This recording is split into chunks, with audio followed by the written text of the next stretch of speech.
This is episode 5 of the Remix Your World podcast with Stephen Massey. Welcome to Remix Your World. I'm Alyson Calagna, global DJ and music producer turned life remixer and personal growth coach. In each episode, we bring you real talk, inspiring stories, and heartfelt conversations of personal transformation to help you uplift and amplify your life.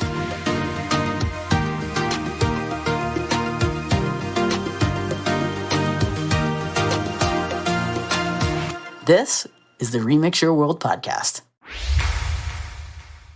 Just a heads up, if you are new to meditating and you have no idea where to start and are looking for a little guidance, I've got something for you. I produced something called the Mindful Mixtape, and I'll send it to you. It's 5 guided meditations led by me, all put to music. If you are interested in downloading this, text the words meditate now to 44222, and I'll send that to you now. Or you can find it at remixyourworld.com. Yo, check this out.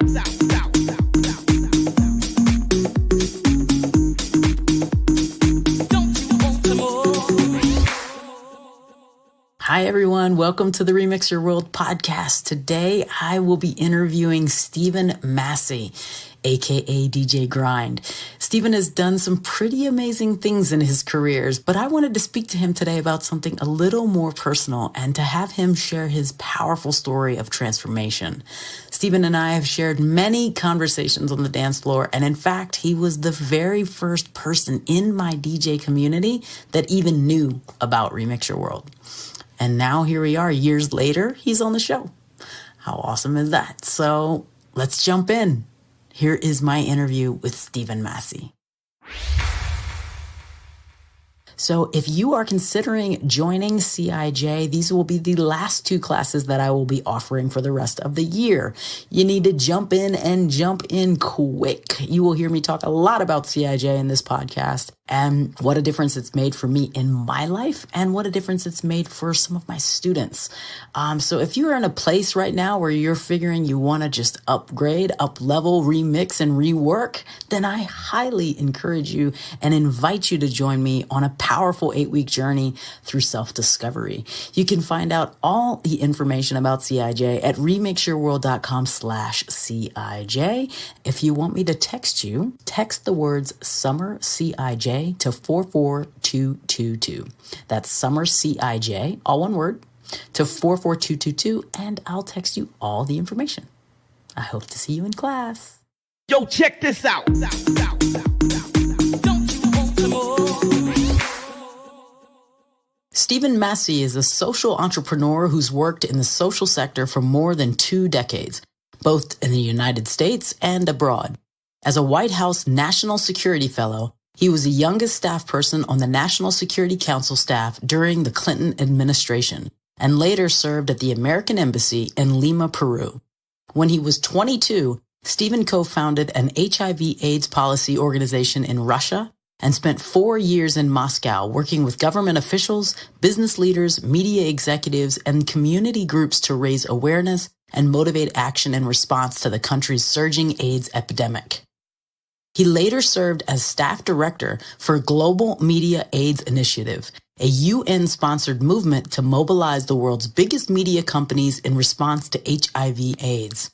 Today, Stephen is co-founder and principal of Meteorite Social Impact Advisors, a boutique consulting and communication agency that partners with progressive organizations, forward-thinking brands, and visionary philanthropists to create solutions to society's complex challenges.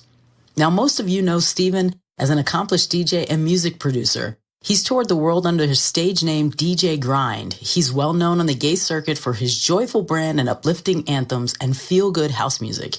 And he's headlined many of the world's biggest gay events, featuring Winter Party, White Party Palm Springs, Sydney Gay and Lesbian Mardi Gras, among many others. He's based in Portland, Oregon. He's also the unofficial taste tester of his partner's award-winning artisan bakery. #, that's lots of gluten. Stephen is a senior graduate of the Landmark Curriculum for Living, as well as Landmark Communications course. He just turned 40, and he's feeling transformed. Woohoo! Come on, come on, come on, come on, come on. Oh, yeah! So welcome to the show, Mr. Stephen Massey. Well, thank you, Ms. Calagna. Good to see you. It's good to see you too. They don't know we can see, well, we can see each other, but they can't see us, but you do look handsome. Right. Well, you look gorgeous as always. So I'm happy to have you on the show. Thanks for having me. I'm happy to have you. Mean the world to me. And I remember our lovely conversations, and I love you on and off the dance floor. So like, I just am really happy to have you, and especially everything that you're going through now. I thought it's the perfect time to have you here. You just celebrated a milestone birthday, and you're up 40. Oh my gosh. Up to some big things. 40. Yes. Welcome to the club. Welcome to the club. So we're just going to have a conversation. That's it. We're just going to have a conversation about some time in your life that you had to choose between turning a crisis into an opportunity. Amazing. It can be any moment that you want to share. Yeah. So I want to just start there. So let's just rewind the record and think of a moment, the first moment that maybe comes to you that you knew like, oh shit, I need to remix something. Yeah, it's interesting. First of all, I want to say thank you for having me on the show, because I am just so inspired by you, Alyson, in like a million ways. And you know that like we're connected as soul spirits, and I just love you to death. And I'm so proud of what you're doing with your life. And Remix Your Will is just a manifestation of just how much love you have in your heart. So I am thrilled to be here and chatting with you today. I think if I look back in my life, I recognize that I've had lots of incredible moments, but I've hidden from the world for a long time. Some really traumatic experiences I had in my past. And as I was approaching my 40th birthday this year, I kind of really took a hard look at my life and felt that I had been missing something. I on the one hand, I'm such a kind of fortunate person because I get to do really incredible things in my professional life, in my music life. I have a beautiful partner. I have an incredible set of friends. My social structure is just magnificent. And yet I found that I wasn't really present to the greatness that was around me. And I think a lot of people experience that. We kind of go through life and we are constantly moving from one thing to the next and working harder and missing out on what is actually present in that moment. And as I was sort of approaching my 40th birthday late last year, I was feeling, wow, I'm not happy. And how can that be? Because, I think people who know me as a musician, as an artist, as a DJ, it's like, let the joy rise. It's not a coincidence that the first song that I ever released was a song called Let the Joy Rise, because that is what I feel in my soul. Yet I'm not always present to joy. And so I've been really working hard over the past few months to get present to that. And also really cleaning up some of the difficulties in my past that have been shaping my future. I haven't been able to really think about my future in any context other than the life I ended up with in my past. And that really needed a transformation. Yeah. You want to speak about that or? Yeah, well, so here's, the story is, first of all, I should say that I've been using Landmark, which is a kind of journey into the self and a series of courses. I've been using Landmark as a toolkit and as a process to kind of undergo a transformation. And what I got in the first program that Landmark offers, which is called the Landmark Forum, is a real understanding of the past and separate what actually happened in my past from the story of what happened. Yeah. And, just to be really honest with everyone here, and a lot of people I think who are listening will have no idea that some of these things are in my past. But as a child, my mom, first of all, my parents were divorced when I was very young. My mom had several husbands. My dad had several wives before I turned 18. During my childhood, my mom attempted suicide a couple of times, and it was a pretty difficult life. And yet, from that, I was able to be really successful in school and graduate number one in my class and go on to Ivy League colleges and all these things, without really coming to terms with what happened and the trauma of that childhood. Over the years, I began to pile on to the relationship with my mom all sorts of blame for everything that was happening in my life. One of the things that I blamed her for was my first real relationship, which lasted about 6 years, in my early 20s. And my partner, who was older than I was, but he and I were together about 6.5 years. And I came home one night from work and I found him in the bathtub. And he had slit his arms 6 times and he had slit his neck 7 times. And he'd written all over my apartment in his blood messages to me. And I was about 25 when that happened. And it was by far the most traumatic moment of my life, because when someone slices their neck, you can't get much more, you can't get closer to death than that. And you know what he actually lived. I walked in, I found him, he was unconscious. I held him together, literally, and got him in an ambulance and got him to the hospital, and he lived. Wow. But I hadn't really engaged with him for 17 years until very recently. But during that ensuing period, I made that experience one that really shaped and limited what I could be or what I could do in life. And I piled a lot of the blame for that on my mom. And in fact, one of the things that I got, out of one of the messages I told myself was that, well, look, if your partner did this and your mother did this, like, what's the common denominator? And I was subsequently married to somebody who said those words to me. And so I heard that loud and clear. And I don't think I was present to how much that was affecting my life. But I think, Alyson, every single day since the day that I found in our apartment, every single day I have been living underneath the burden of that story. Yeah. So, what Landmark has really helped me do, and the Landmark Forum in particular, it's about kind of having closure and cleaning up your past. And so, closure with and cleaning up your past. And Landmark has really forced me to be authentic about myself and my past, and take responsibility for the things in my past that I need to take responsibility for. And also separate what happened in my past from the story that I've created about what happened. And what I've learned is that, about 1% of life is actually what happened. And 99% of life is the way that we react to what happened. Yeah. Right. And so, when I started separating that out and I saw these two Venn diagrams on the chalkboard, it did not, and I guess they're not Venn diagrams because they don't overlap, right? But there's these two circles on the chalkboard. It's like, what happened? And then the story of what happened. Well, what actually happened as a child is my mom, tried to kill herself a couple of times. That sucks.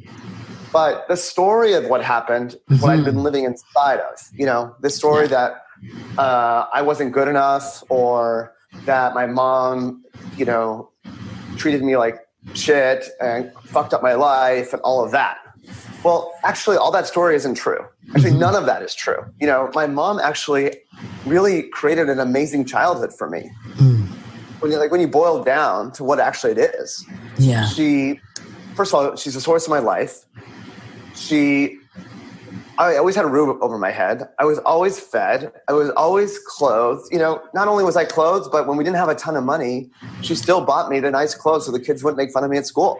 I was able to go to the best high school in Phoenix because she moved into that neighborhood so that I could be there. That I didn't just graduate from high school. Like, I graduated number one at my class, and I did that because she supported me every step of the way. And yes, she made some unfortunate choices when I was a kid, but at the end of the day, my mom did an amazing job, and she raised an amazing kid. And I was completely blind to that, Alyson, until about 3 months ago. Because all I was doing was living in this story that my mom fucked up my life. Yeah. And that's not true. Right. And it's like that's not true at all. It's like you have the opportunity to be the victim. You were victimized in some point, but you don't have to live as the victim. You don't have to stay in that.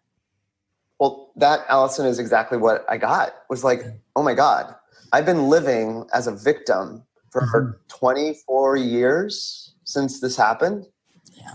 And there's no power in that. No. You know, as the victim, you're just the victim of other people's whatever. Shit. You know, and what my mom did was 24 years ago. Why am I living inside of that today? Like, why is that even affecting me today? It doesn't have to.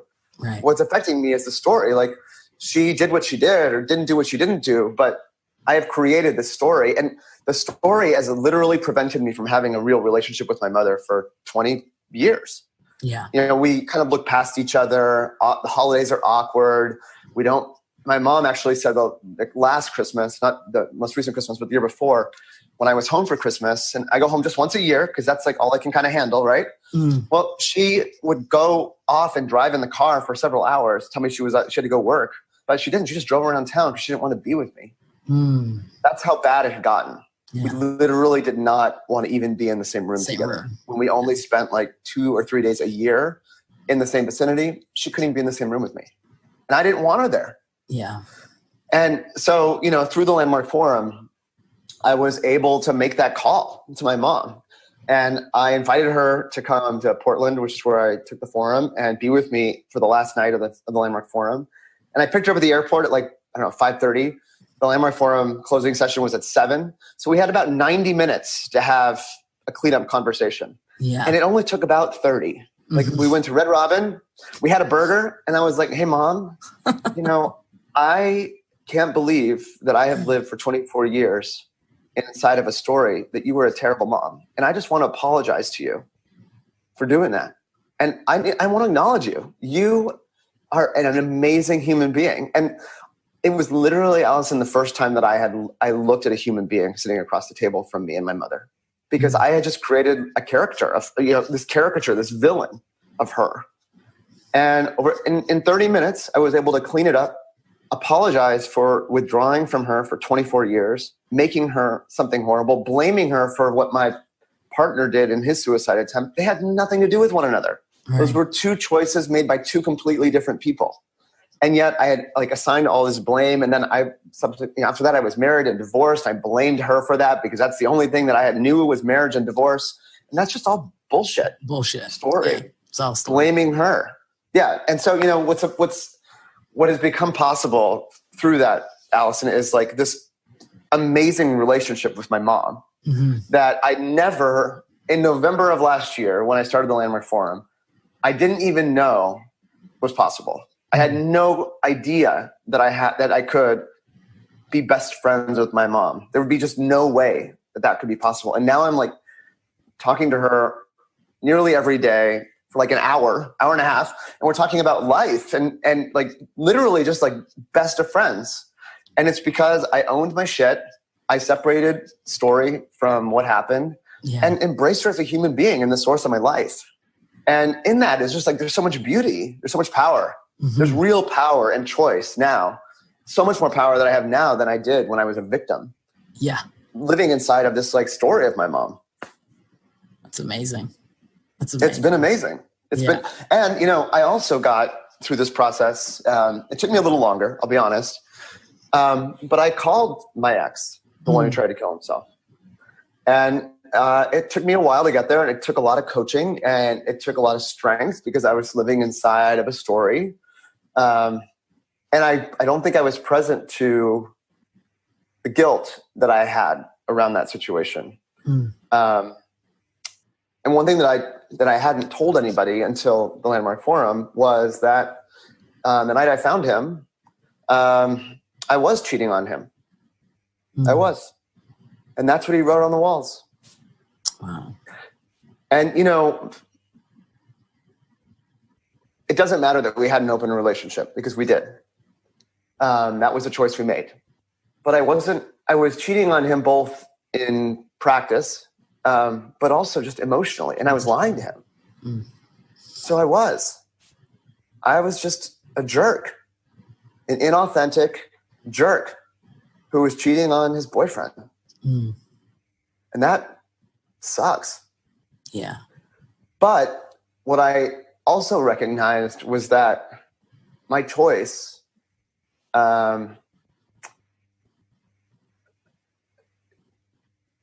didn't have a lot to do with what decision or what choice he made that night.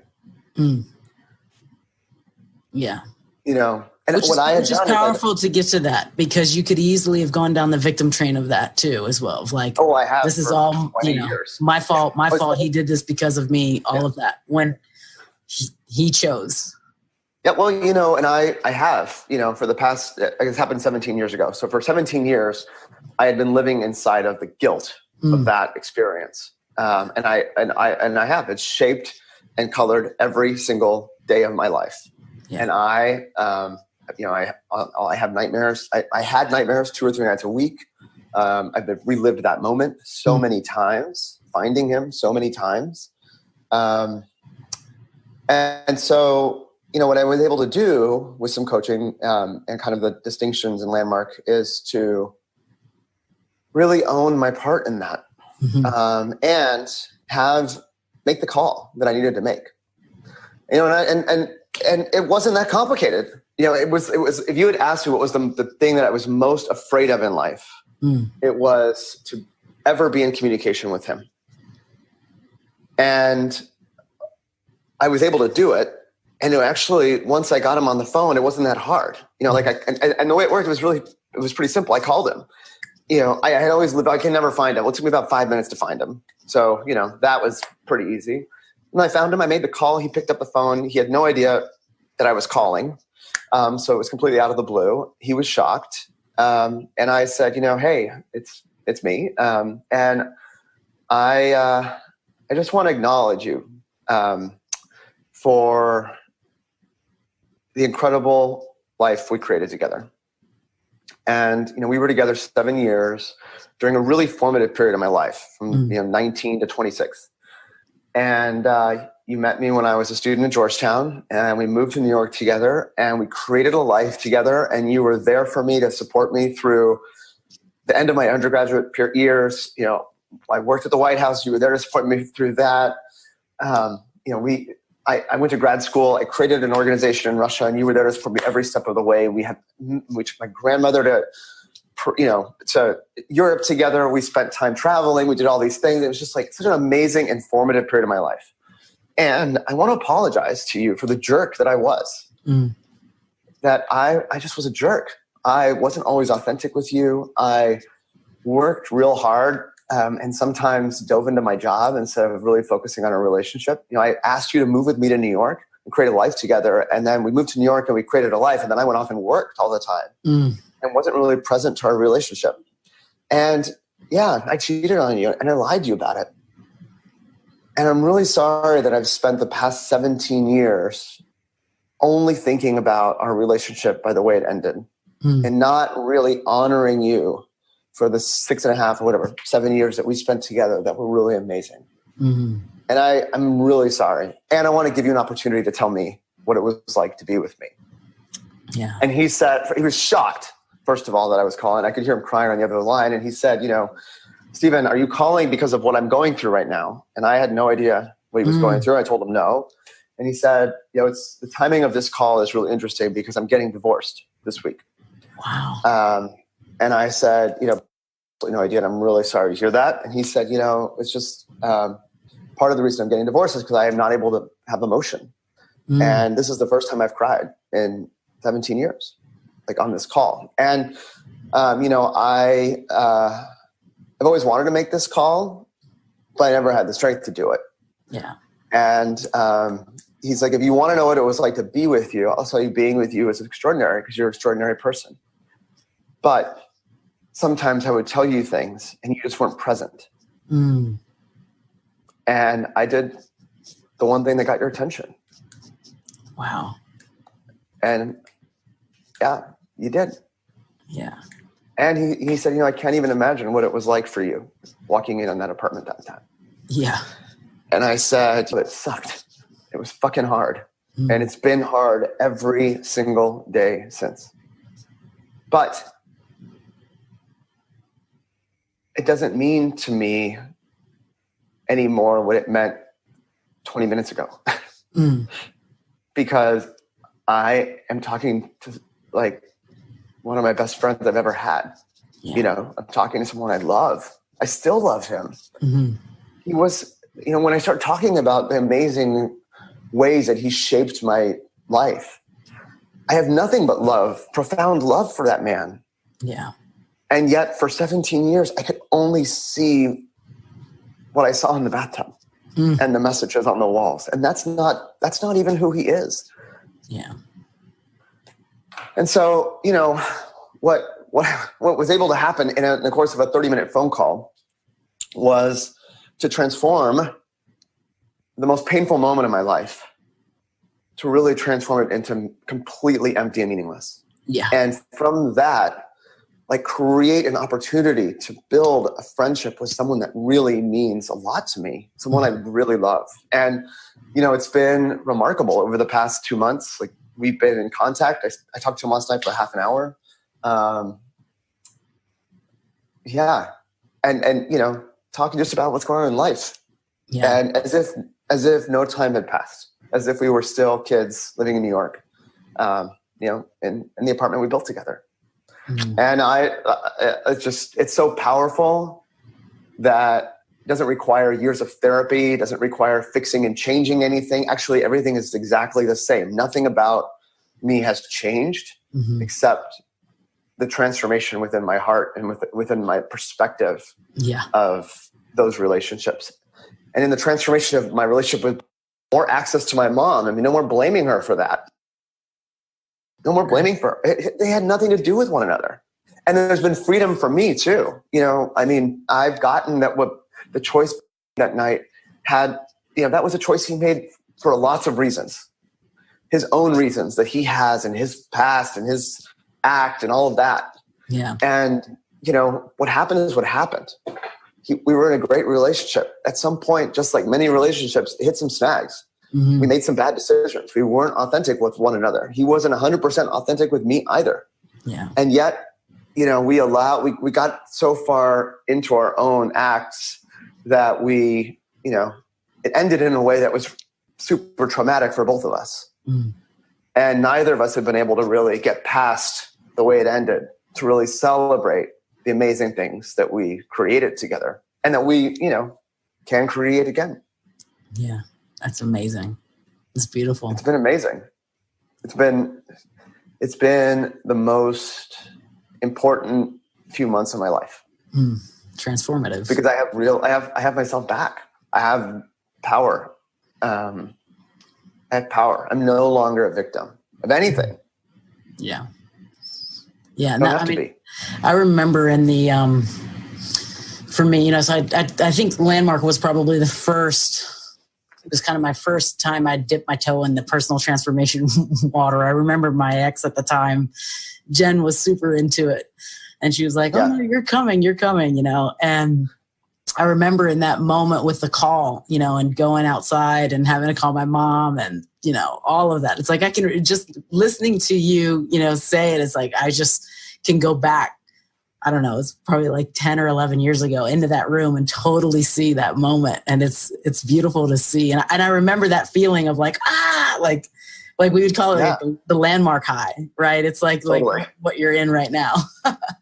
Totally. I remember that. And it's beautiful to witness and to see, you know, and to see that and how awesome that it's like these two relationships that have been so hindered have now just been lifted in such a space for you. I think that's just amazing and beautiful to witness. I love it. It's been, it's been, I didn't know that I didn't know that this could be possible. You know what I mean? It's kind of like, I had this like massive blind spot in my life that these two relationships could ever be saved. Yeah. I had no access to it. And again, like it didn't require anything more than me having an authentic conversation with them and separating what happened from the story that I created. That story was created by me, not by anybody else. The story was created by me. And it's, you know. And it gets worse the more and more you tell it, and more dramatic the more and more you tell it, and the more deeper the more, and it's like, it just builds and builds and builds. Yeah. it ladders up. And at some point, like you get so entrenched in a story. And what I realized, actually, there's an exercise in the forum where they help you kind of identify something that causes you a lot of pain, right? And then the idea is that kind of through kind of identifying that pain and kind of finding it in your body, right? You can kind of breathe through it and then kind of release it, right? And I actually don't think that they want you to release it. I think that they want you to realize how much you're holding on to it. And that's what I got. Like I was able to I closed my eyes and like I saw the room, I saw the apartment, I saw the bathroom, I saw the bathtub, I saw my ex there. And that was the most painful moment, I think, visual that I've ever experienced in my life. And so when I was able to identify that and sort of breathe through it, I was like, okay, now release it. I clenched my fists. Like I couldn't release it. And I didn't want to release it. Right. And that was my aha moment in Landmark. I was like, holy shit, this is like super screwed up. Like I don't want to release that horrible image. Why? Why don't I want to release it? Well, I don't want to release it because my entire life became defined by it. Yuck. Yeah. Here I am pretending like I'm some victim of all these other people's whatever. And I'm like the victim of myself. Yeah. I'm holding on to it. I'm holding on to it. Right. That's just ridiculous. And I couldn't, like, I literally in that seat, like couldn't unclench my fists. And that was my aha moment about Landmark, was just sort of like, whoa, I need to figure out why I'm holding on to this and understand that I've created this identity of victim. That is something I created. No one else did that to me. That's something that I created and I perfected, and it's taken a transformation to step outside of that identity. Amazing. So you talk about Landmark. Obviously, that's a huge tool. Yeah. Massive tool for you. It's been the biggest piece. What about allies? Who do you think have been the people that in your life that have been the most, helpful in this transformation? Well, there's it's been interesting over the past few months how Landmark as a set of tools has given me access to deepening relationships with other people. So, my mom, who, in November is when I went through my Landmark Forum and she came to Portland, she registered for her Landmark Forum that night, on the Tuesday night, graduation or whatever. Graduation. So, graduation. So she did her Landmark Forum in January or February in Phoenix. And so going to Phoenix and being with her for her Sunday night and her Tuesday night, kind of coaching her through her Monday of calls, right, it really allowed me to get deeper into the distinctions of Landmark and make them real in my life and transform my mom into this person I didn't know, but just somebody who was like my ally now in transformation. And so we've kind of done it together. We've both kind of been reborn in the past few months together, which is really a cool experience to do with your mom. Yeah. And then she did her Landmark Advanced course actually a week before I did mine. So she was kind of schooled in these like more advanced distinctions. And I was calling her all this past weekend when I was doing my advanced course to like talk through the distinctions. We got like so excited on the phone. I probably spent 2 or 3 hours with her on the phone over the weekend, like talking through all the Landmark Advanced course distinctions. We've had this like shared vocabulary. Yeah. My partner, Tim, did Landmark about a decade ago. So he has the distinctions and the technology kind of in his own vocabulary. And I remember we talked about that at Disney. Yeah, exactly. And, Tim is really unique. I mean, we've talked about how one of the things that made me really attracted to Tim is a really unique way that he approaches life. And I never really understood that it was in part because of Landmark, that he just lives that. Yeah. And so he's been an ally, and our friend Sean did the Landmark Forum with me, so that he's been an ally. But I also really just want to acknowledge 2 people who really stood for me emphatically to do the Landmark Forum, and that was my friends David and Chris. And we were on Lake Powell together last summer, and it's kind of a magical place. And there were these moments when we were on Lake Powell that I really wasn't present to the greatness that was that experience. I was, first of all, I was disconnected from the world, which makes it really hard for me because I'm a workaholic and that's my act. So when I'm not connected, all of a sudden I have to confront what is my life. And so we were out on the lake, disconnected from the world in this like amazing, beautiful setting. And I was having breakdowns about my past. And until recently, until Landmark, really, I wasn't that comfortable talking about my past because I had a lot of shame associated with what happened to my mom and what happened with my ex. And so I started sharing that with David and Chris, and they said to me, Stephen, I don't think you're present to how great you are and how great your life is and how great this moment is. And these are some tools that we've used, and they're both graduates of the Landmark Forum and the advanced course and the whole curriculum. And so we're going to take a stand for you, and we want to help you. We want to bring transformation to your life and your family. And I, sitting on the side of the mountain there in Lake Powell, I was sort of like, yeah.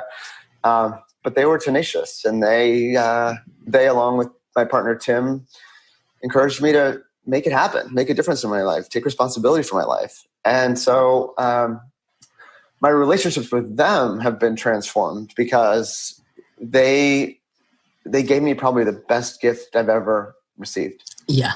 Outside of being born. Yeah. I feel like, the word born again is kind of a weird, it has all these connotations associated with it, but I feel transformed because of born again, because of what Chris and David have been able to give me. They've given me life. I'm no longer just living the life I ended up with. I have real power in creating a future from the future rather than creating a future from my past. Yeah. And, thank you, David and Chris, for giving that to me and to my family. My mom, and last weekend was my 40th birthday. So David and his partner, Chris, hosted me at their beach house on the Oregon coast. And one of the things that I really wanted to do was to make sure that my mom had a chance to talk to David. So my mom was in the middle of her advanced course, and I was with David. And so one of my mom's enrollment calls was with David, and to thank him for giving her life, giving my family life. Yeah. And it's just amazing. And that's what's so cool about this process, and why I really acknowledge you, Alyson, for what you're doing, because you're not just remixing your world, you're remixing the world. You really are. Transformation, the Landmark Forum and what you're doing kind of gets you complete with your past, right? And I'm telling you, I was able to do that in a weekend. Yeah. What's real powerful is living a life of helping others find their transformation, because that's where there's a ripple effect in the world. Yeah. You are literally, Alyson, remixing the world, because every life you touch, everyone who's listening to this podcast, everyone who is transformed as a result of the work you're doing, it's not just transforming them, it's like transforming everyone in their social circle, in their lives. And the power of that ripple effect is just, it's amazing. Words, literally, you can't put words to it. You're making me cry, kid. Well, it's powerful stuff. It is. It's really, it's like, I remember when I first did the forum, and really getting clear and all of this, it's like, I just remember it. It was such a big, huge moment for me to really start to change, and then after that, my partner at the time, who was the one that took the stand for me, she was like, oh no, you come on with it. Yeah. Shortly, after that, it was like, that's when she answered the call. She knew she was supposed to be a coach, right? And so she was trying to figure it out, and she took CIJ as a way to figure out her life, she was fortunate enough to have the woman who's really taken this kind of outside of Stanford into into the world that CIJ has been in. And Jen took it. And I was the first student in Jen's little class, and in that first class, Omtronica was born from that first CIJ that many years ago. Amazing. And it's I was going into that class of I need to find a way to marry my spirituality and music, And I had no idea what it was going to be. And Omtronica was born out of CIJ. In that class, this was so many years ago too. And it's like, I remember the seed being planted of like, I'm going to offer this one day to people in music. I'm going to, and I have no idea how that's going to show up or when it's going to show up or how it's going to show up. And years, this is like a decade later, this is now here. But like, I had to go through my own fucking breakdown, just like what you're describing to like, and I talk about this on my interview. I had to give that was my Allegria moment of, God damn it, I'm going to remix my life or I'm going to fucking take it. And like to go through it and come out on this side and be transformed. And then it's like this feeling of like, it's like I'm called to help others to do it, So like for you I appreciate you acknowledging me for that. It's hard to receive a little bit, but it's like, it's what I know I'm supposed to do. It's like the next level of my life for me in terms of, helping people beyond the dance floor, Yeah. Well, it's kind of like when you find something that's so powerful, it's hard to hold it. You can't, you want to share it. It's like music. Yeah. How do you, it's like, oh my God, have you heard the new, it's like, you want to share your favorite song with people. That's the way it is. And how do you not share feeling amazing? Exactly. Or like, how do you, and it's one of the kind of amazing parts about any one of these experience, these journeys, and Landmark just being one of them, but you also get to be witness to other people's transformation, and you watch these people who look just like all the people we pass on the street every day and don't even look at, we look past them. And then you sit in a room with them for 3 days and you get to know them, and then you watch them literally transform in front of your eyes, and they have real power and freedom. And it's hard not to just want that for everybody. Yeah. Yeah, because and especially the world that we would live in. Oh my gosh, exactly. And especially when it's people that are really important to you, and not that everyone isn't important, but when you think about, you kind of like draw your life on a piece of paper with yourself at the center of it, and then all the friends and family and kind of social circles that you in, that's your social circle. And you're kind of at the middle of that, feeling transformed, having access to new tools and a new way of living that gives you real power in life, that allows you to author the life that you want rather than just live the life you ended up with. And then you're surrounded by all these people and you want to help them live that way too, because in that transformation, your whole world, your whole social circle is transformed. Yeah. And, it's one of the things that's been really exciting, as I said before, is like watching my mom kind of go through this process of transformation, because it's just opened up a whole new realm of possibility in our relationship that wasn't even possible before we spent 2 weekends in a Landmark course. This is like, whoa, that's crazy. And that's why I really get you now in a way that I think I've always loved you as a friend and a colleague and looked up to you, and, we have a real spiritual connection, Alyson. But now I'm just like, wow, Alyson is out there in the world helping people bring transformation to their lives. And like, what's bigger than that? Like, that's just, to me, that's the greatest gift you can give anyone. It's a calling.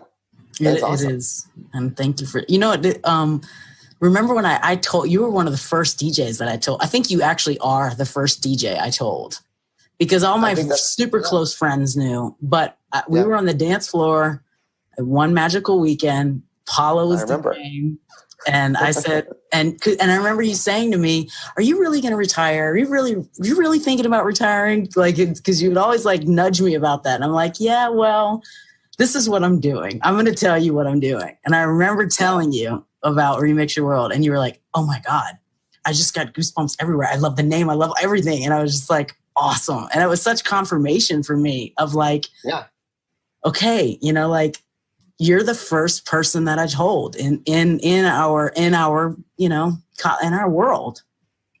And so it's and you've been at each step of the way. you know? What's awesome was that, Alyson, we've been connected, not that we've spent a lot of time together, honestly. This is probably one of the longest conversations we've actually had. Yeah. Because, we see each other on dance floors or we see them at each other at parties and there's always loud music and it's, frankly, it's hard to have this kind of dedicated time. Yeah. But we've always been kind of connected spiritually. And so what I get from you is just like ray of like inner light that you have about you, which is awesome. And why I gravitate toward you and so many people do. They want to be in your presence, right? I mean, you're a great DJ, but you're just like a great person. And I think people get that. And so when I remember you telling me about this, the Remix Your World concept, and we were on a dance floor, and what gave me goosebumps was I think the joy that you were radiating about it and the conviction that you had, and I didn't have access to what it actually was. I didn't really get it. Yeah. Life coach, what does that really mean? I don't really know what that is, but you know what? I love Alyson and she's like super into it and she has a lot of conviction about it. And so I can't but love this for her because she's really passionate about it. Yeah. And that's what makes your music so good too, because you're really passionate about it.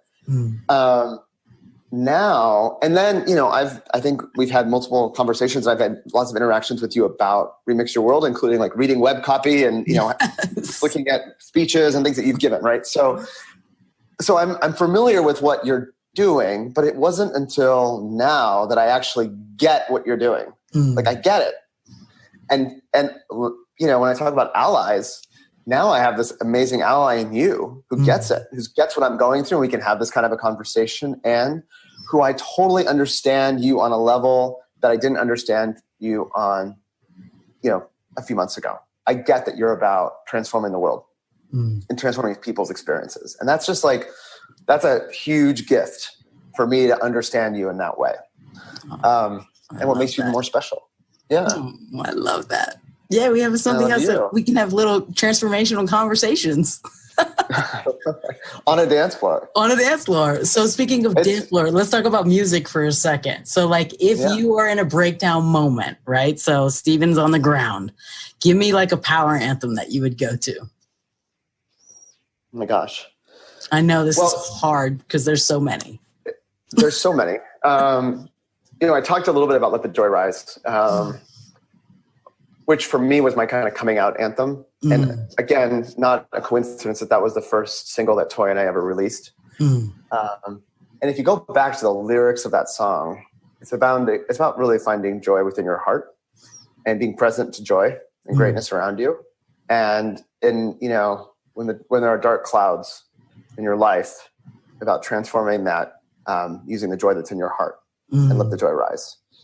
And, when we released that song, it's so not the kind of song that, really fits on the gay dance floor these days, but it didn't matter. It was just one of those songs that for me, and I didn't even know at that time why I loved that song so much. I mean, it's a beautiful song, but there's lots of beautiful songs, but there's something about the message of that song that's really transformative.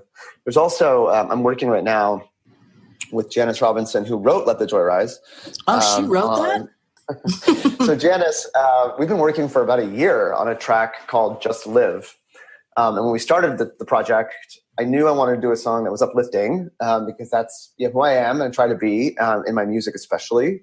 And now that it's almost ready for release, I'm looking at the lyrics and really finding a lot of transformation in the words or in the lyrics of this song. And it's just about, the song is called Just Live. And it's about just living, just like living, really living, not being dead in your life. Yeah. Dead in your life. And that's that's where I was 6 months ago. I was walking around like a zombie in my life, in this life I ended up with. And this idea of just live. It's like, just really live your life because you only got one of them. Make every moment count. Yeah, every moment count. Totally. That's awesome. That's coming out. I don't know, maybe this year. I'm hoping it'll come out this summer. We're close to final on it. So she's singing it as well. Yeah, well, she actually wrote it for us, thinking that we would have someone else sing it. But then she couldn't give it away. So she said, I need to be the vocalist. And I said, of course. I mean, Janice Robinson's a legend. So oh my God, Earthbeat? Yeah. I know. Earthbeat. I mean, like, wow. Yeah. That's so awesome. Well, good. I know. Good. I'm excited. So that's coming. Yeah. Okay. So what do you think makes you, I'm curious about this. So like, say 6 months ago, what do you feel like made you the happiest? And now, what do you feel like makes you the happiest? Oh, gosh. You know, I think that I've always been, I find myself to be really happy when I'm surrounded by people I love. You know, the big events, the big gigs, the successful consulting work that I do,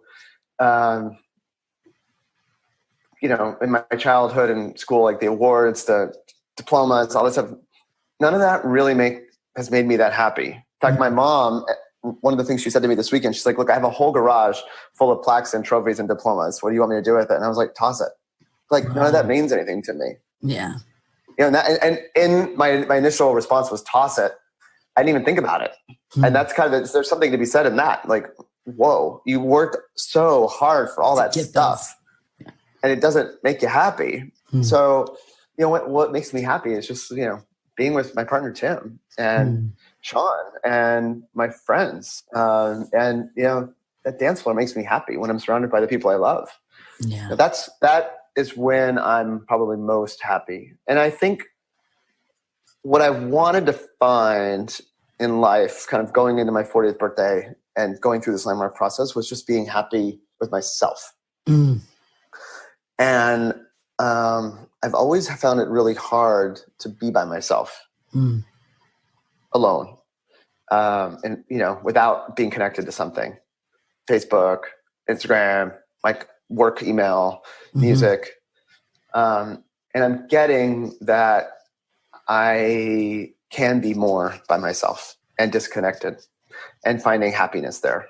And there's still work that I want to do toward that, but that's the possibility I'm creating. You know, the possibility that I'm creating in my life is to just be present to greatness in every moment.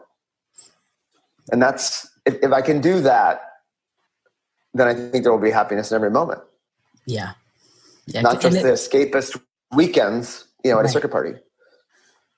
Yeah. And it's available at any moment too, the happiness. Like you can, it's there as a choice. It's like, oh, wow, I can choose happiness right now. It's beautiful. Yeah. What do you think? You know, go ahead. Sorry. No, go ahead. I was going to say, one of the things that I've learned about myself is that when confronted with failure, I respond by working harder. And that's been kind of the story of my life from really early in my life. When my parents got divorced when I was 4, I remember vividly, we talked about this earlier, I remember vividly just sitting on the bed and my dad standing stoically next to the bed, my mom on the ground crying. And they said, you know, Stephen, we need to let you know that we're getting divorced, or whatever they said. And my response, and I remember saying it, was, no, mommy, I promise I'll do better. I'll be better. You know, essentially I'll work harder. And that act was created when I was 4 and is how I run my life, Alyson. When faced with failure, I just dive into work. And it doesn't matter that I'm working for the thing that I'm actually failing at. I just dive into work to hide from whatever is happening in my life, hide from failure. You know, when I found my ex in the bathtub, what did I do? I dove into work and was at work the next day and running an AIDS organization in Russia and created this big thing and just, you know, one thing after the next. Busy. Yeah, just more. It's a hamster wheel of busy. Yeah. And I never can step off it. And so, yeah, when I got that this weekend in this landmark advanced course, when I got that, I was like, holy shit, no wonder I feel like I'm constantly in a rat race. Like I'm constantly in that hamster wheel of life. I never stop working because I have a hard time being present to the greatness that it is right now. And if I would just be present to what is right now, I could just step off that hamster wheel and just enjoy and be present and happy. Yeah. And so that's what I'm creating for myself, is like how to, you know, that act is always going to be there. I mean, even this morning I was confronted with a little bit of a breakdown. Something happened with a remix that I submitted and the label doesn't like it and blah, blah, blah, blah, blah. And I was like, oh, I just can't deal with this. I'm just going to start working. And, you know, it was like and then I was like, whoa, let's just pause for a second. And, I'm in Seattle. It's a sunny day. I'm about to talk to one of my best friends. I am super proud of this mix that we just submitted. It's awesome. Whether the label likes it or not, I don't really care. It's just beautiful. And whatever, I'm in this amazing moment. Why am I allowing some person at, some label manager at some label halfway around the world dictate that I'm not present to the sunshine and the trees in Seattle are blossoming and I'm on the phone, I'm talking to you, one of my best friends, and I'm not I just don't want to even think about it. I just want to be present to what it is right now and not just work harder to avoid what is.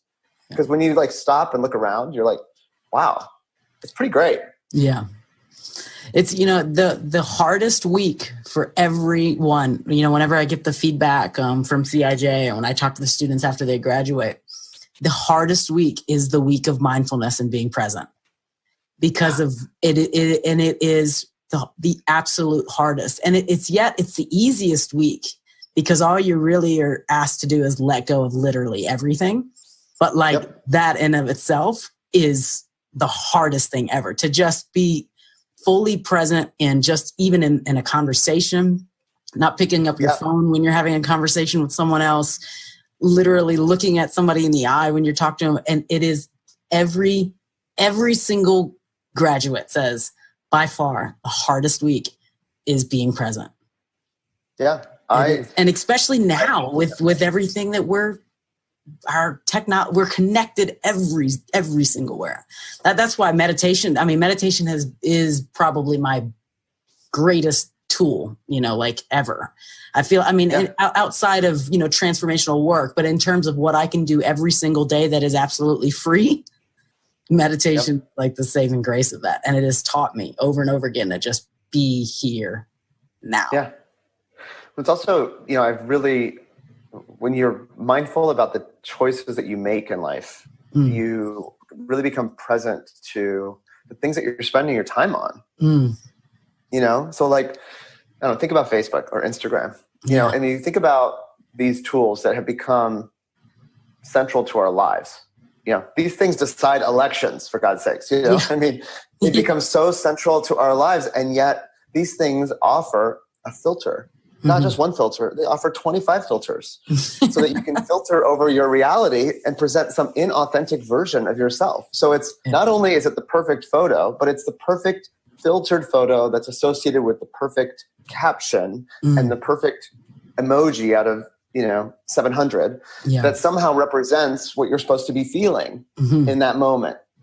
And not only does it have that, but then Facebook offers you to feel something, and then you can say I feel great or I'm feeling excited, and it's just layer upon layer upon layer upon layer of empty words and meaningless BS that just creates a whole life of inauthenticity. And yet, as Americans, I think the average is that we spend 2.5 hours or 3 hours a day on Facebook. It's holy shit. So we're spending, I'm choosing to spend time in a realm, in a world of inauthenticity. Yeah. And I find myself doing that. I'm addicted just like everyone else. Yeah. And I sit there on these, and it's hard to break from that. But, you choose, I want to choose a life where I'm surrounded by authentic, transformed people. And that really just means for me, sometimes stepping away from this world that we live in. Because the world we live in right now, probably more than ever, is celebrating inauthenticity. We're asked to not just love inauthenticity. Yeah. Yeah. And then it creates this effect on us for those that are posting. And then it becomes the comparison of, I didn't get my likes today and nobody loved my post today. And then it falls into the story of I'm not good enough. I'm not worthy. See, nobody liked my photo. Nobody liked and it creates this thing, this cycle. And that's I part of why bad as everyone else. No, we all are. So I've gotten into this practice where I don't get on as much on the weekend. Unless I'm at a gig and this and that, but on my off weekends, I'm not even, because my feed is full of nightclubs, and I don't want to see that on my weekend off. I'm I'm not in one. I don't want to see it right now. But it was part of why I even created the Facebook, the Remish World group, is like, so that in the Remix Your World group, at least it's all positivity. It's all things that we can talk about. It's like, it's something that's real. Like, let's talk about like what we're grateful for, you know, because my feed is, I can't stand it. You know, it's crazy. It is crazy.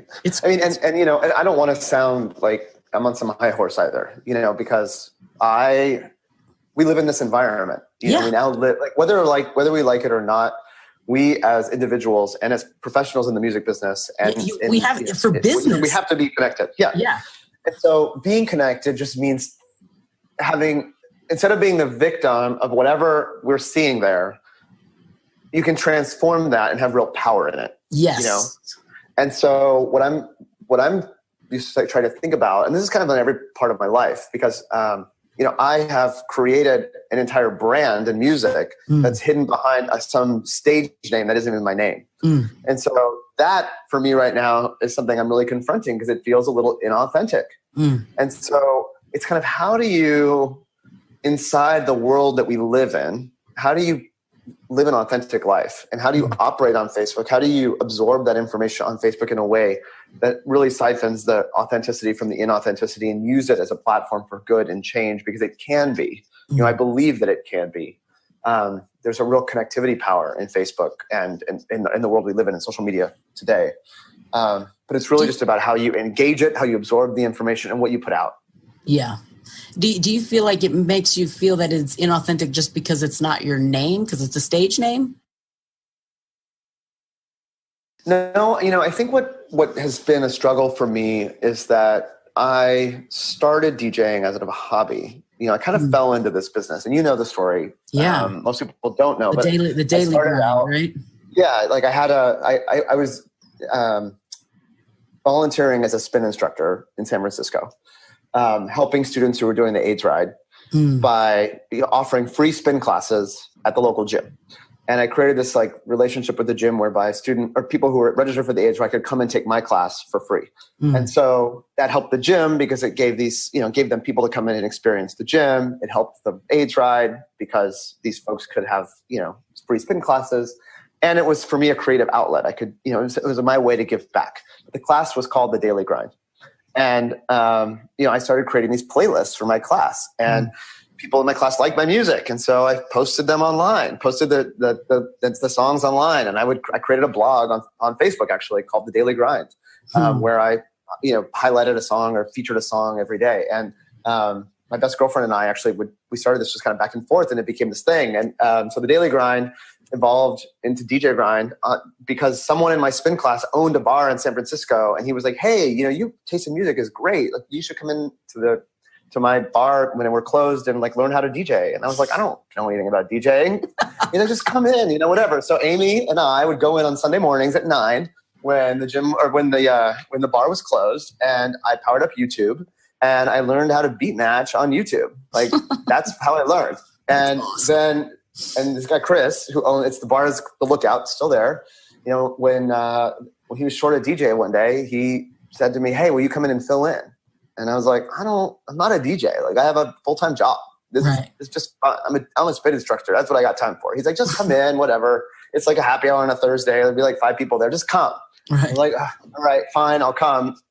He's like, "What do we call you?" I'm like, "I don't know." He's like, "Well, DJ Stephen just sounds kind of lame." I'm like, "Yeah, it does." He's like, "Well, we'll just call you DJ Grind." I'm like, "Fine, DJ Grind." And, you know, that's how that was born. And I've never been able to shake it. And it's easy to remember and all this, you know, things that make it marketable. Yeah. But it just kind of happened. It's very marketable. Yeah. Totally. In terms of a brand, absolutely. Yeah. And so, you know, it worked for me. What has felt, so, you know, I started in this, so it was kind of as a hobby, as a way to share music, and I discovered a lot about myself in it. It became an avenue for me to unleash joy that I had trapped inside of me, but at the time didn't realize was hidden behind all the layers of shame and guilt and story and sadness associated with my past. Right. And, you know, I think that I've been really consistent over time with that joyful brand. I mean, I try to always be positive in music. I the sets that I create, the music that I create, even if I'm playing an after hours set, it's always kind of uplifting and joyful sound. Yeah. And then, the anthem stuff that I'm probably best known for is like that super, Let the Joy Rise kind of big anthem stuff, which is what I love to create and what I love to play. What feels inauthentic is that I got really in the rat race of working in this business where nothing was satisfying, that it was gig after gig, bigger and bigger, more work, harder. And somewhere there, I lost my soul of this being a passion. It became about the validation of the next single, the next remix, the next Billboard #1, the next this, the next that. Yeah. And that just becomes inauthentic.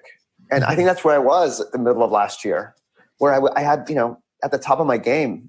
Yeah. Never in my wildest dreams as a spin instructor, or some, Sunday morning, 9 a.m. DJ on YouTube at the Lookout did I ever think that I'd be headlining White Party, or Winter Party or whatever, So it's an amazing journey, but it actually wasn't that gratifying. It was just like all those plaques and trophies and diplomas in the garage. Right. It's just like, I don't need any of it. It's just not gratifying for me because I've lost myself somewhere. And so what I'm creating for myself now is to really get to the root of what drives me in a positive way in music. What is it where's the source of inspiration there for me?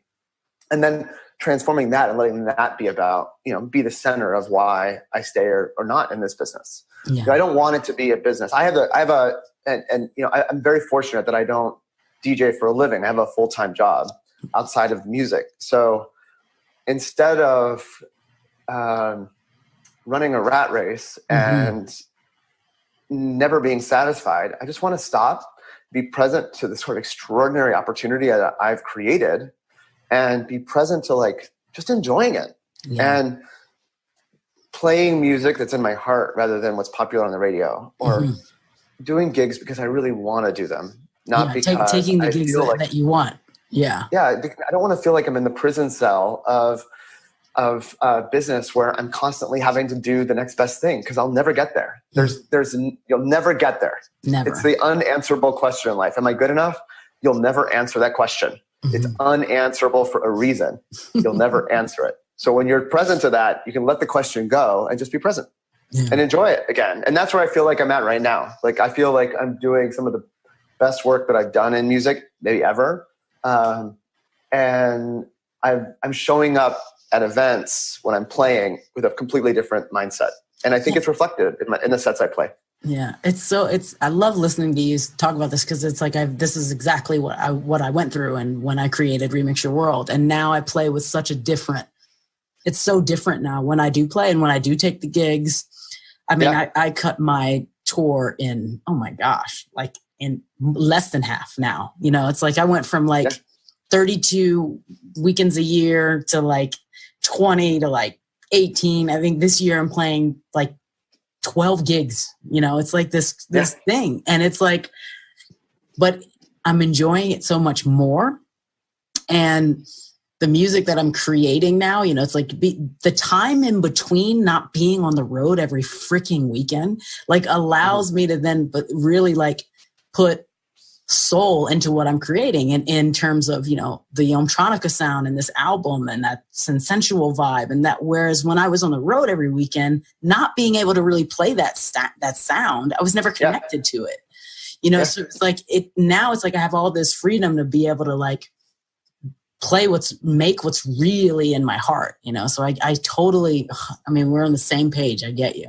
And you've created a clearing for yourself to be able to have access to that. See, that's the thing.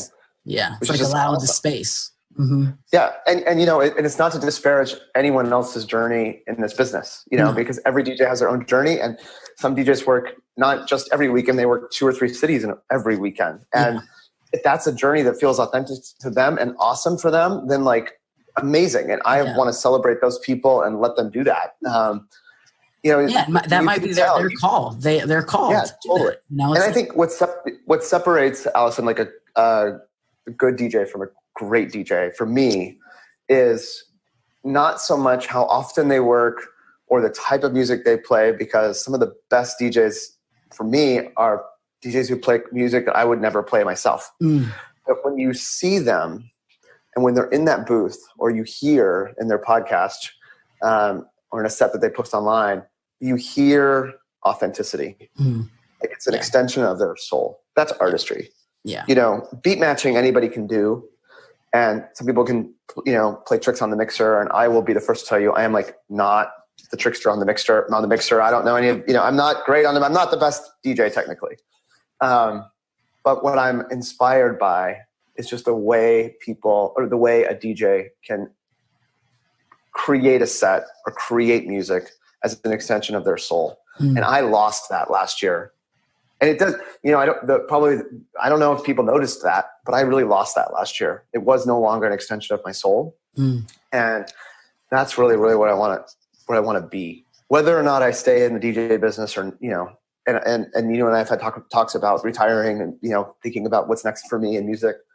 What I really want to is just to make sure that I have access to music as an extension of my soul, rather than as something I'm trying to prove or achieve. Or achieve. Yeah. Amazing. So what do you think people would be surprised to learn about you?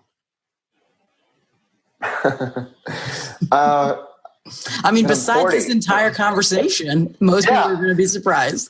Most people are going to be surprised. Well, because most people have I think an image of me, right? A story about me. We do that about everybody. So, you know, I think most people don't know that I work full time. Most people think I am a DJ full time. You know, most people don't know that I've had some trauma in my life. I don't even know that you knew all of that, Alyson, until today. And so, yeah, I think I just want people to know me. Yeah. And I think people will, when I was contemplating, or when I first started thinking about retiring from the music business, I was really struggling with this idea that if I wasn't a DJ, people wouldn't love me. Oh, I hear you know that, right? you. Amen. Yeah. I know that really well. Yeah. And because it feels good to be loved. It does. It just does. Yeah. But what I'm realizing is that I think people are going to really love me when they get to know me. Yeah. Yeah. Because in the end, it's like, that's what DJing isn't who you are. It's what you do, you know? Yeah. You know, and who you are here in this moment, us having this conversation, you know, like this is absolutely real talk. That's who you are. And it's so liberating. You know, for most people who are listening to this or who know me, they don't know any of this about me. Well, very few people know this about me, and I am able to share it publicly. And that's not something that I've ever been able to do. I'm honored that you came to talk about it. And I think it's beautiful.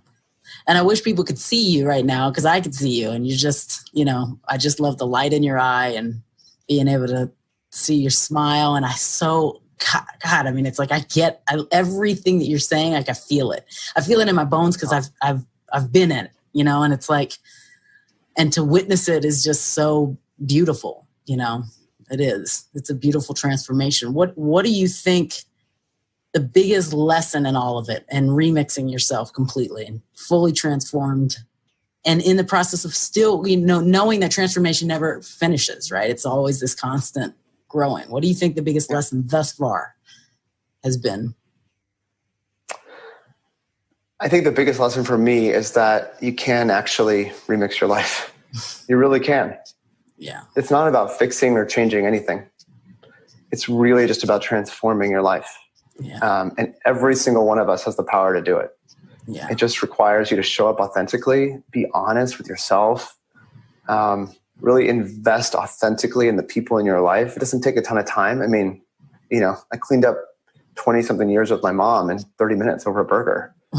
It just requires a conversation.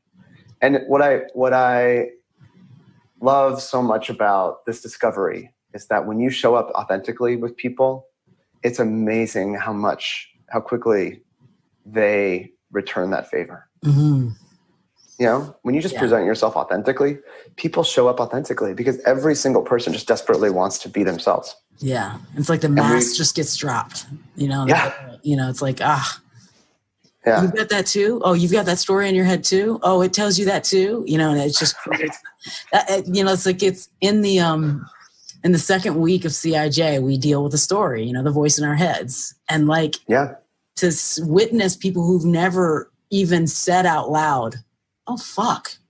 You mean I'm not the only one that has this? You know, it's like sometimes, and it's like to be witness to that is like, oh, wow. You know, then the liberation of like, holy shit, I'm not crazy. You have this voice in your head too. You've got that too. And it's that dropping, that you know, letting the veil go of like, wow, you know, I see you, you know, like that thing. Well, there's humanity in everybody. All those people we pass on the street every day.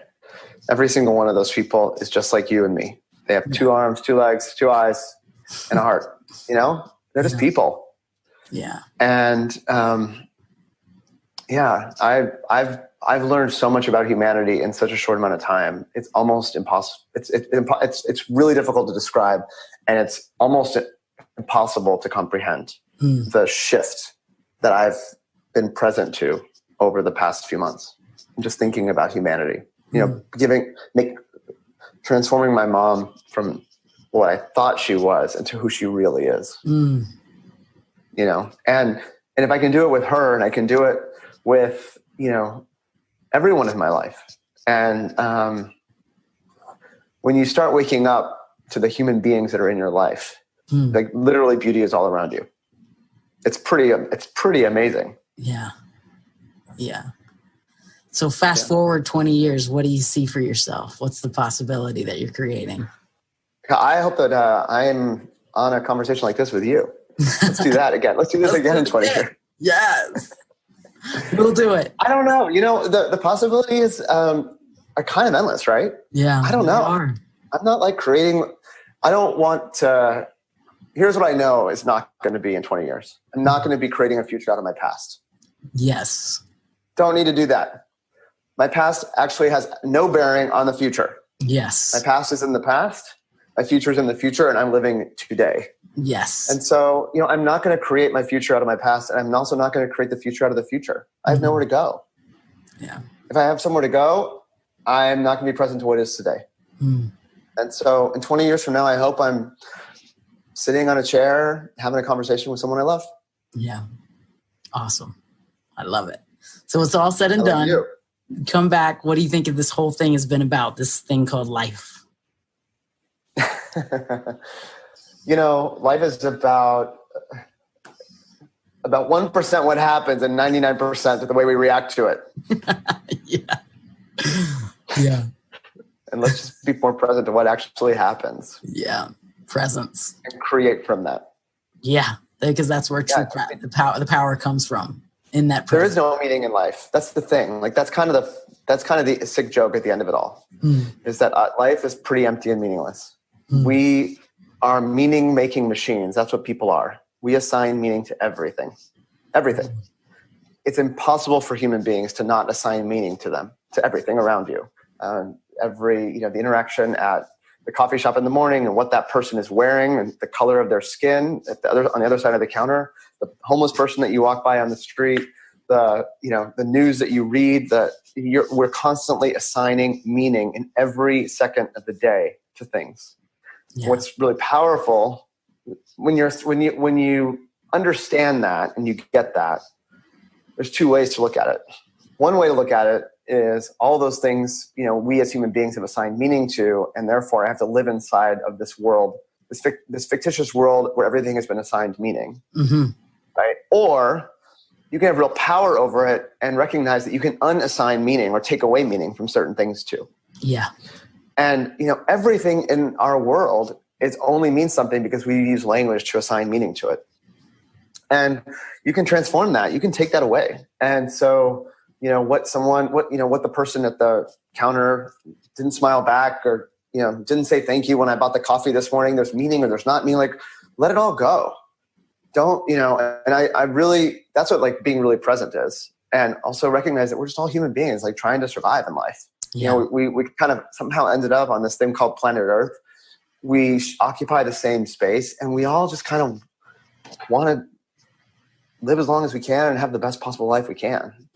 And if you're living inside of the world of meanings that other people have assigned, and you carry all that baggage and burden and pain and sadness and despair, it's just, you're going to be dead before you have a chance to live. You just walk around dead all the time. Yeah. And I reckon like 40 years of my life, a lot of that I've just been kind of dead. Yeah. And there's this power too of like, you can choose. Here's the thing too, even with the meanings, is like you can choose, you still have a choice even in the meanings, like, right? Yeah. So which vibration do you want to vibe with? Do you want to vibe with high vibrations if you don't, or do you want to choose to vibe with low vibes? It's the same, it's this thing. Yeah. Where do you want to resonate, It's incredibly powerful. Yeah. Well, it's been so awesome talking to you.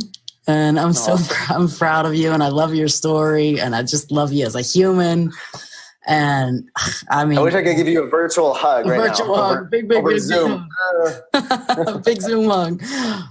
But no, I acknowledge your courage to come on and even share this, Well, thank you. Because a lot of people didn't know this, and this is the purpose of this. It's like I would just want the more people hear about others' breakthroughs, the more inspired that they would be to, drop the story and break through themselves, and that's the purpose of this. So I appreciate you being here and being authentic and showing your passion. And I'm just love you to fucking pieces.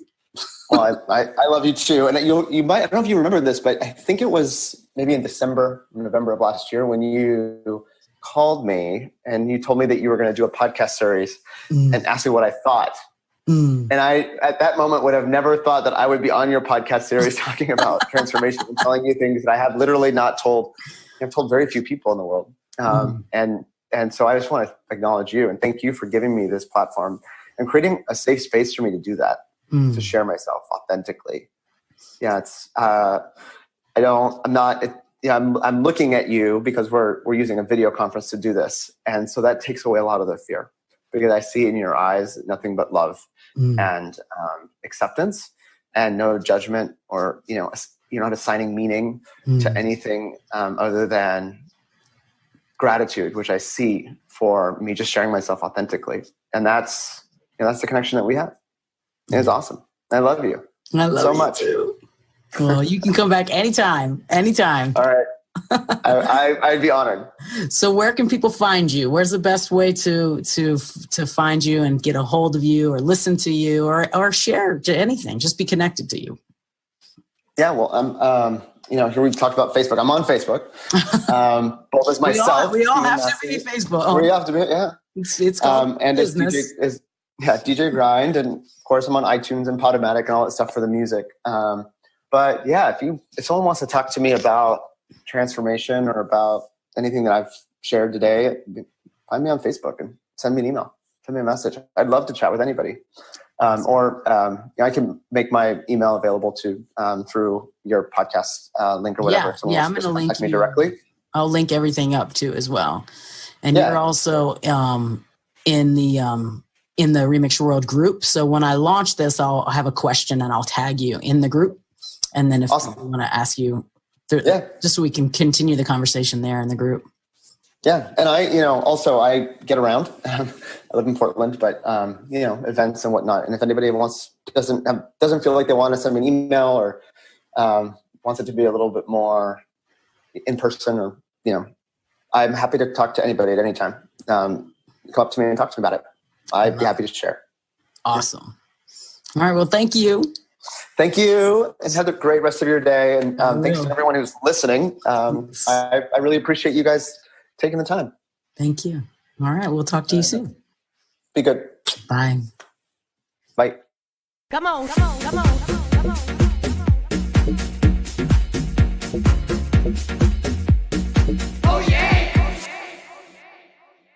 That's it for this episode.